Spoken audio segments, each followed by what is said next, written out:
Assalamualaikum warahmatullahi wabarakatuh.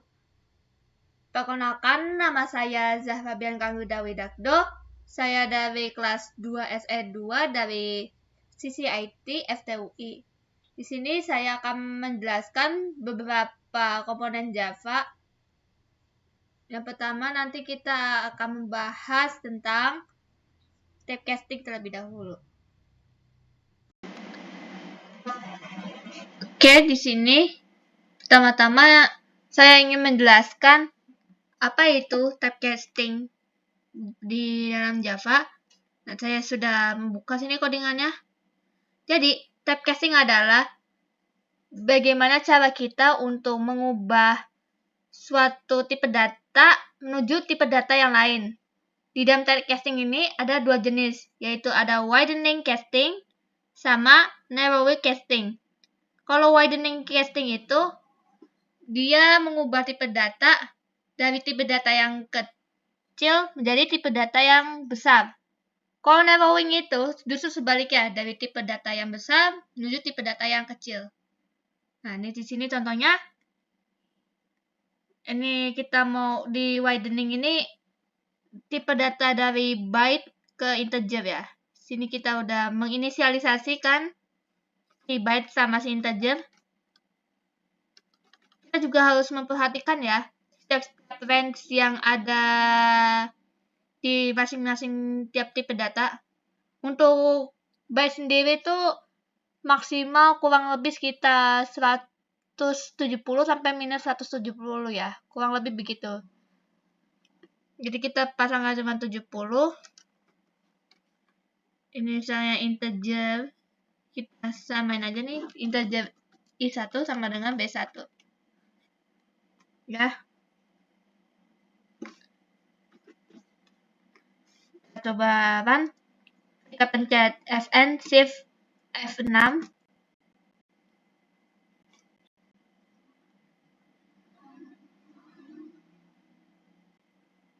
Sini berhasil ya. Ini benar ya di sini ya. Maka integernya itu sama dengan 70. Coba kita lihat lagi yang narrowing casting.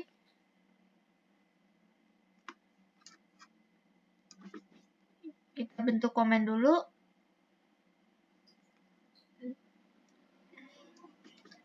Nah, untuk narrowingnya ini sendiri, untuk mengubah data dari tipe data yang besar menuju tipe data yang kecil, maka pada tipe data yang kecil atau menuju ke convertnya, itu harus menggunakan buka kurung seperti ini ya. Karena kenapa? Kalau kita ngapus cuman asal main inisialisasi doang, cuman kayak tadi ini. Tuh, lihat. Apa tadi sini ya errornya? Incompatible types. Possible losing conversion from integer to byte. Jadi nggak bisa ya. Kita harus menginisialisasikan dulu tipe datanya itu. Ini di sini ada dua contoh. Yang pertama dari integer ke byte, yang ini yang double ke integer. Double ini tuh tipe data yang paling besar yang ada di Java. Seperti ini ya. Oke, kita coba tes running aja.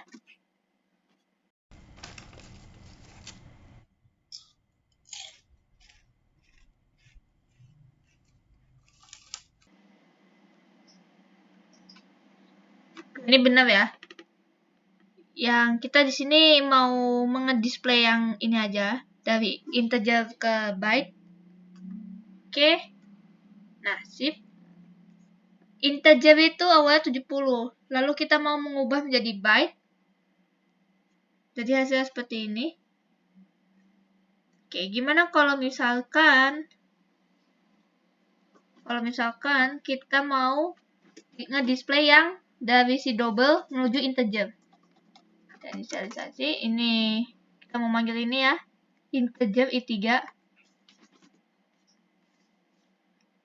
Fn shift F6.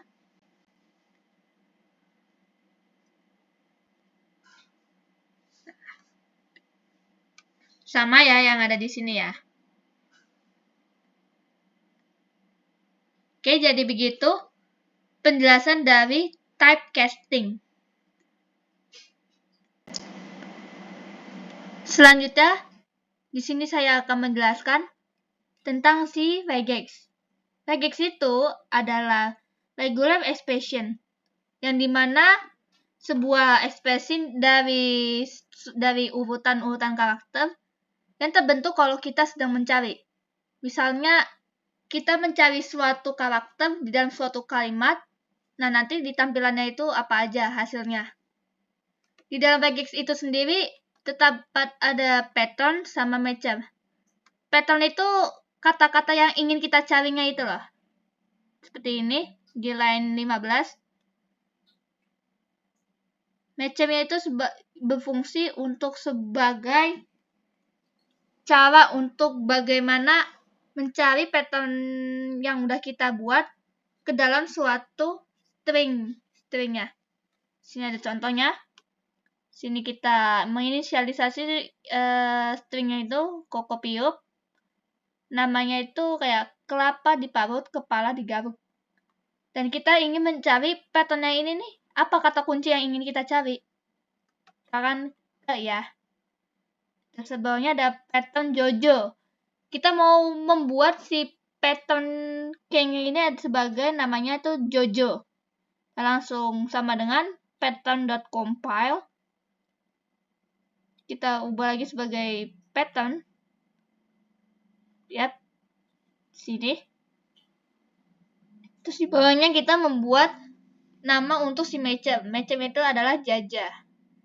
Di habis itu kita kasih ini konstruktor pattern sebagai matcher. Matchernya itu kemana? Kalimat yang kita cari itu buat kalimat yang mana? Misalkan di sini nih, kokopiop. Nah, sini saya ingin membuat seperti increment. Kenapa saya buat increment? Karena kita biar aku tahu nih, yang kata-kata ke ini di dalam kalimat kelapa diparut, kepala digaruk ini ada berapa? Lalu setelah di increment, bakal mengeluarkan tuh. Ada apa enggak? Kalau ada, ntar bakal menampilkan si kayaknya ini. Begitupun seterusnya, auto increment setiap menemukannya, hingga tidak ada lagi, no matching again. Kita coba dulu ya. Fn shift F6. Nah, sini pertama nih, string yang ditemukan ke di bawah 1. Ke-nya mana nih? Nih, ke yang pertama tuh ada di kelapa. Ke ya. Lalu, string keduanya ini yang ditemukan, yang nomor 2, itu ada di sini ya. Kelapa sama kepala. Oke, itu tadi berikut contoh dari si regex ini sendiri. Oke, sekian. Nah, lanjut. Yang ketiga ini adalah array deki. Nah, deki ini, array deki itu, array itu juga namanya tabel. Deki itu singkatan dari double-ended queue. Q-nya bukan Q doang ya, tapi ya Q-nya ini ya Q anti ya. Tulisannya QW, tapi bacanya Q. Nah, array deki ini berfungsi untuk membuat sebuah antrian dan dapat kita masukkan angka pertama dan angka terakhirnya. Contohnya gimana? Yang pertama, kita harus membuat import. Import itu sama-sama Java util ya. Util ya ini ada array dequeue buat ini array-nya itu buat sebagai string array-nya atau matriksnya. Terus yang kedua ada decking-nya sendiri. Nah, lanjut. Bawah sini nih kita membuat dulu kalimatnya ya. Si dequeue ininya nih integer. Karena kenapa? Karena aku ingin bermain dengan angka. Lalu di sini tuh namanya nama dari si dekinya sendiri, inisialisasinya. Kalau aku pakainya deki aja ya, tapi tulisannya kecil. Sama dengan new array deki. Array deki itu konstruktornya ya. New itu sebagai penanda kalau si deki itu merupakan objek dari si array dekinya ini. Nah, lalu sini ada adverse. Adverse itu angka pertamanya, dan atlas ini adalah angka terakhirnya. Nah, selain itu, di deki sendiri ada yang namanya remove. Remove itu untuk menghapus angka yang ada di dalam list itu. Di dalam list array-nya. Nah, kita pakai cara remove-nya. Kita tentuin dulu tipe datanya, terus nama buat remove-nya, lalu kita di sini tulis deki titik remove first. Bisa remove first, bisa remove second ya. Yang di line 13 ini cuma buat nampilin aja, buat ngedisplaynya. Oke, kita langsung saja kasih contohnya ya. Nah, ini kan tampilan arraynya kayak gini ya. Kurung kotak. Ini kenapa hasilnya 2 padahal sebelumnya 1? Karena yang di bagian di line 12 aku udah menghapus dulu angka pertamanya. Jadi isi yang angka satunya ini yang di add first angka pertamanya itu hilang. Nah, coba kita hapus dulu yang remove-nya. Lalu kita ulang lagi.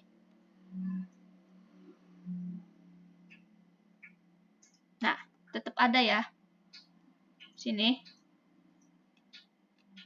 Tapi bagaimana jika kalau kita tuh bukan manggil si dekinya ini, list array-nya ini, antrian array-nya ini, tapi kita memanggil angka yang sudah diambil. Kita memanggil si first. Yap, first ini angka yang sudah diambil ya, udah di remove dari si dekinya.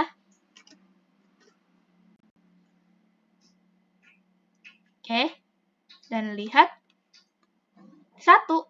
Jawabannya hasilnya 1. Karena kenapa? Karena aku cuma nge-remove si add first-nya doang. Kalau misalkan ini kita mau remove-nya ini, kita remove-nya remove slash ini angka terakhir, maka nanti akan menghasilkan angka kedua yang ini ya, yang di atlas. Oke, ini kayaknya udah selesai ya.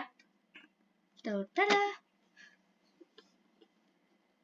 Tertampillah di sini di dalam konsolnya angka yang sudah di retrieve, that has been retrieved from atlas of array deki ini. Lalu apa yang terjadi kalau misalkan kita mau manggil si dekinya ini, listnya ini?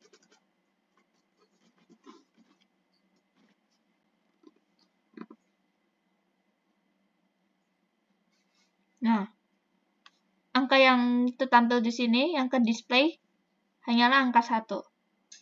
Oke, sekian berikut contoh dari si array deki ini. Oke, selanjutnya di sini saya ingin menjelaskan tentang hasset. Hasset adalah suatu cara yang dimana kita bisa membuat list yang berisi data-data string ini. Ya bisa disimpulkan kayak membuat kelompok gitu ya kan. Terus ada isiannya. Caranya itu kita import Java util hasset. Hasset lalu di bagian main methodnya kita bisa tulis hasset terus kurung segitiga seperti ini. Kita typing dulu tipe data yang digunakan untuk si list hasset ini. Lalu ada nama objeknya yang berfungsi sebagai penamaan objek baru dari si hasset ini. Nah, lantas gimana caranya kalau mau ngisi isian dari si buah ini? Gampang. Kita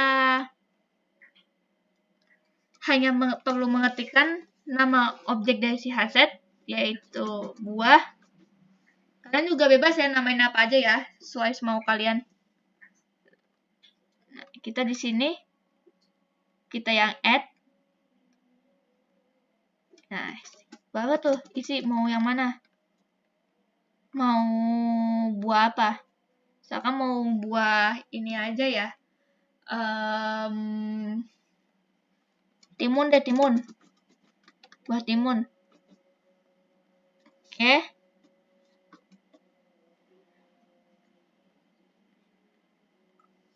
Nah, selanjutnya untuk menampilkan tinggal kita panggil nama dari si hassetnya ini. Yap. Kita lihat.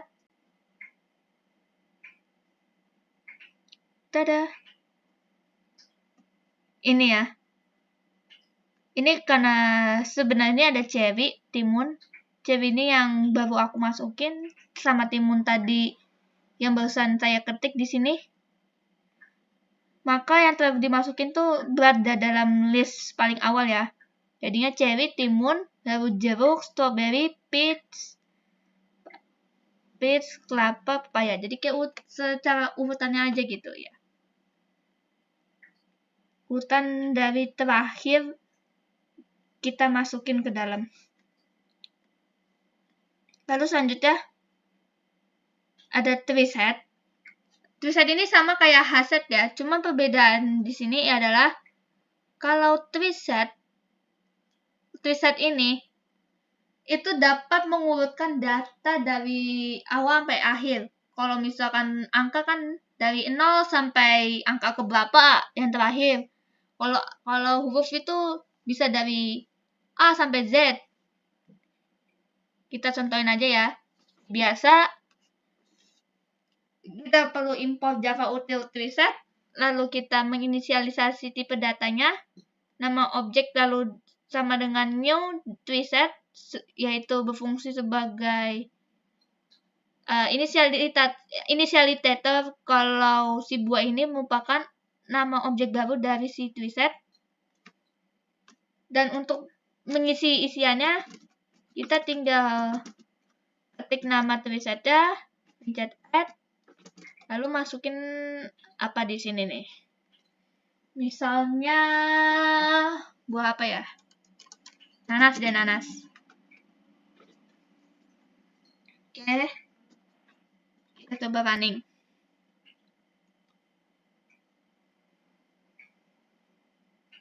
Tuh, bisa dilihat. Walaupun tadi nanas ini berada di akhiran, tapi tetap dianggapnya urutan yang ketiga. J, K, N, P, habis itu S. Gak seperti si hasset ini yang tidak begitu urut ya. Justru yang paling terakhir ini si cherry sama timun yang baru saya masukin pada akhirnya menjadi urutan yang pertama. Si peach ini sama kelapa juga iya ya. Saya naruh peach ini di tengah-tengah. Gitu. Jadi pepaya ini terakhiran. Peach, kelapa itu di tengah-tengah, padahal saya naruhnya ini di bawah pepaya. Kalau si treeset ini kan berurutan ya, dari Z A sampai Z. Oh ya, for your info aja. Penamaan huruf besar di treeset ini juga mempengaruhi urutan awalnya loh. Jadi kalau misalkan kita mau nulis nanas, tapi N di depannya itu kapital, nanti nanasnya yang bakal dari depan. Seperti ini ya. Huruf kapital tuh ngaruh. Coba kalau kita lihat di hasset apakah ngaruh apa enggak ya. Sekarang timun, T-nya gede. Apakah dia berada di depan cherry? Ya, sama aja ya. Kalau misalkan hurufnya gede, maka dia bakal urutannya paling pertama. Oke, sekian penjelasan dan perbedaan dari hashed dan twisted. Oke, selanjutnya di sini saya ingin menjelaskan tentang hash table. Hash table itu struktur data yang buat menyimpan pasangan si key sama value di dalam Java itu sendiri. Nah, itu fungsinya tuh seperti kayak tempat penyimpanan data ya, sama seperti tadi si hashed ini, tapi bedanya sini ada key dan juga value. Value itu isi dari si key itu sendiri, ya. Caranya gimana? Kita bisa aja buat import Java util hash table. Cara kodenya itu sama seperti si hashed atau twisted. Kita tulis ini hash table, lalu kita setting tipe datanya. Nah, tipe datanya sini harus 2 ya. Soalnya di sini pertama buat key, dan kedua tuh value. Kalau untuk value sendiri itu harus tipe datanya integer ya. Soalnya jika saya ngubah nih ya, misalnya integer terus habis itu string.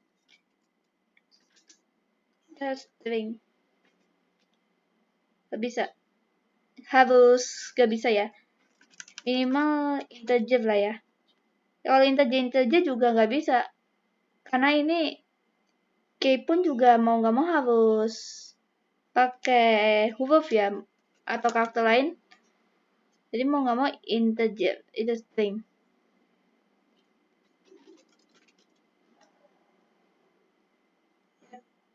Sini udah integer string.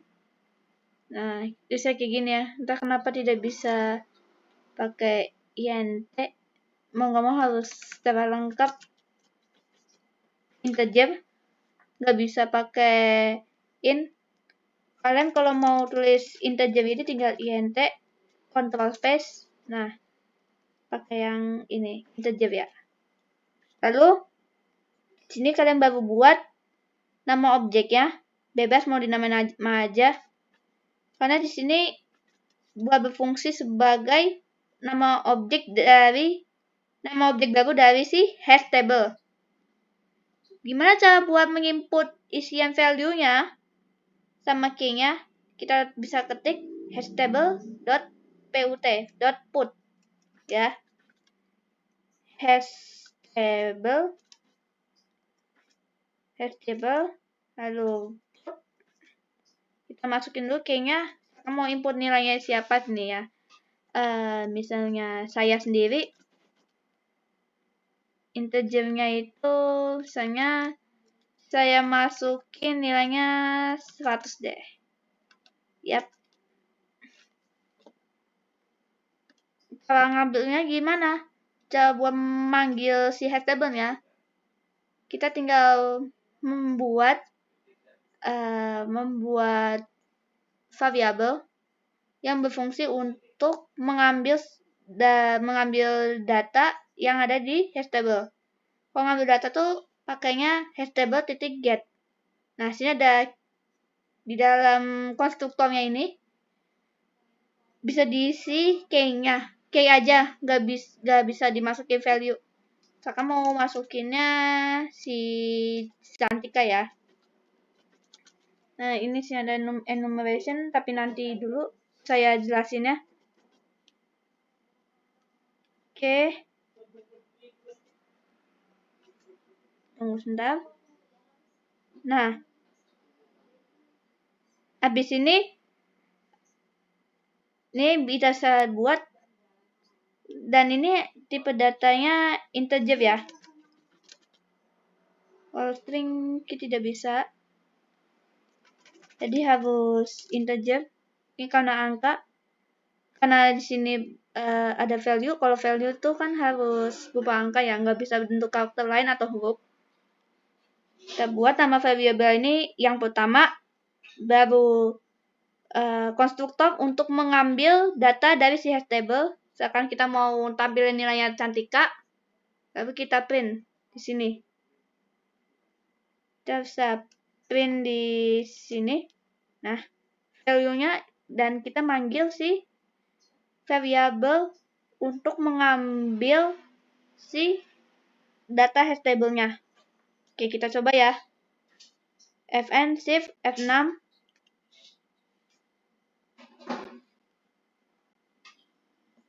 Yap, sebentar. Nah, langsung ketahuan kan di sini. Cantika nilainya 85. Nah, sini. Yang keluar itu cuma si value-nya ya. Nama Cantikanya itu gak keluar di dalam konsolnya. Selain ada hastable, saya di sini juga ingin menjelaskan tentang si enumeration. Enumeration ini fungsinya untuk sebentar ya.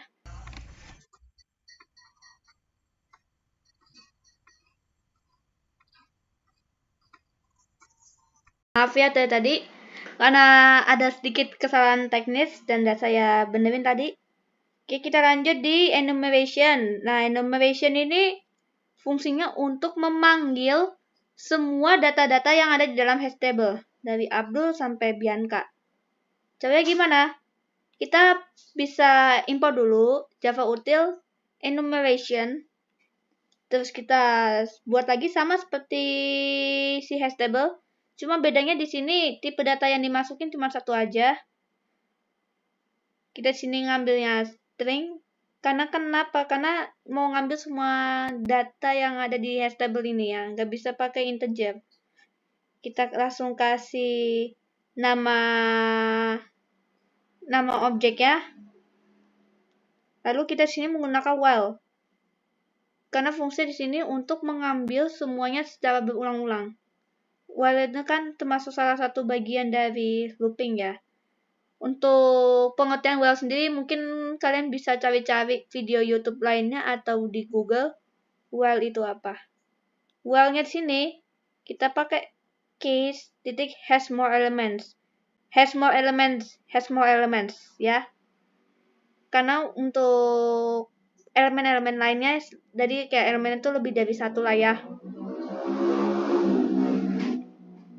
Oke, kita sini langsung buat lagi elemennya, tapi kali ini kita pakai string buat penamaan variabel. Variabelnya ini variabel aku namainnya k aja ya.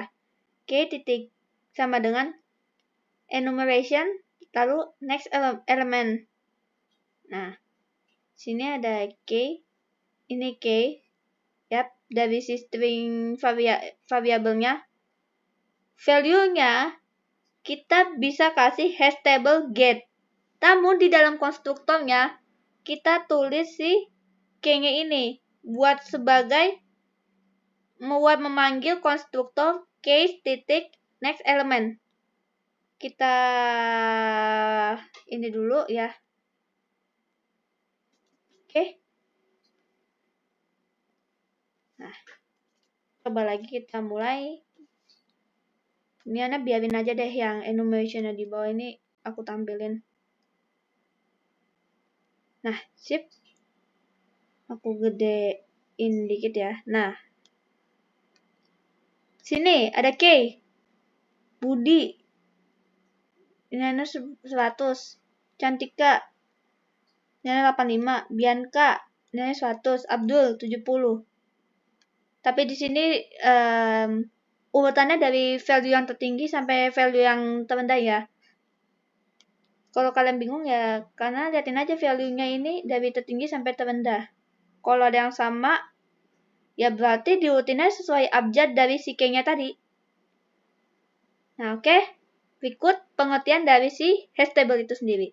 Sekian dan terima kasih. Sampai berjumpa di penjelasan-penjelasan Java lainnya. Abis ini saya mau masuk ke vektor Java. Nah, kita sekarang masukin vektor Java. Vektor Java ini adalah suatu cara untuk menyimpan data di dalam Java itu sendiri.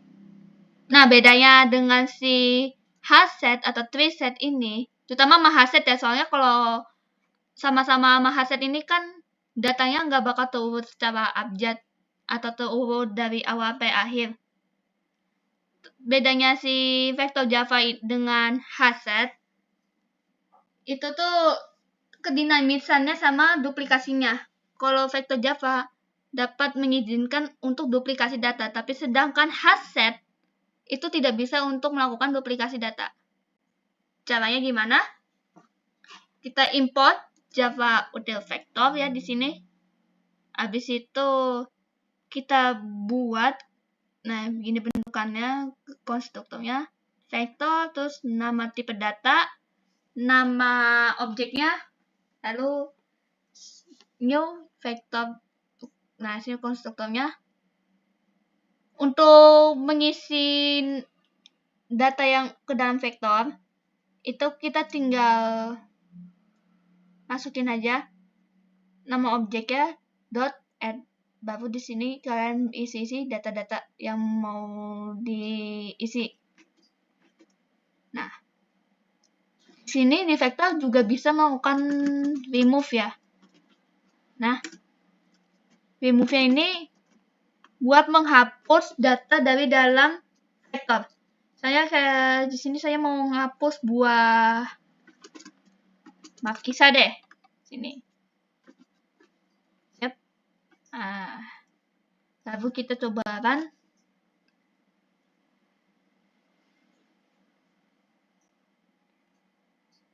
Nah, oke. Nah, sini terdisplay ada apple, banana, sama orange.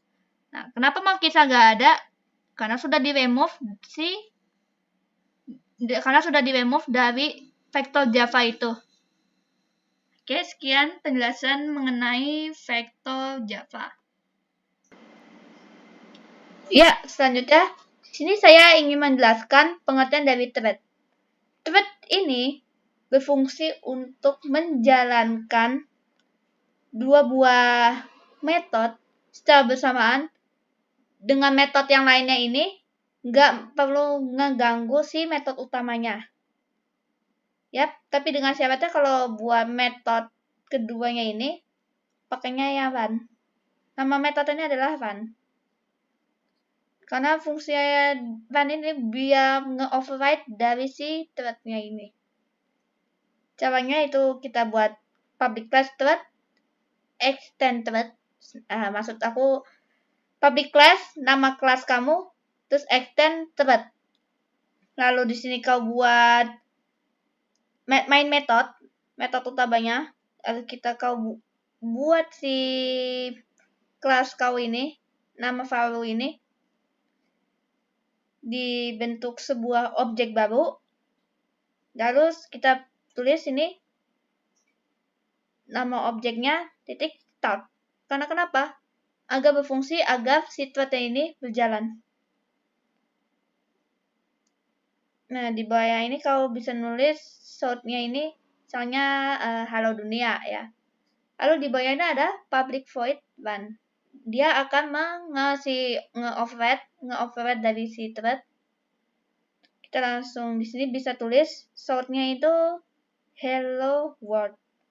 Karena kalau yang kau nggak dipakai thread public void yang ini nggak jalan karena bukan metode utamanya ya. Kita tebakan apakah dua-duanya display, apa dua-duanya kejalan. Nah, bisa ya. Tanpa perlu harus menginterupsi satu sama lain ya. Jadi antara main method sama method run ini gak ada gangguan sama sekali dan bisa dijalanin dua-duanya tanpa perlu ribet. Oke, sekian pengertian dari thread.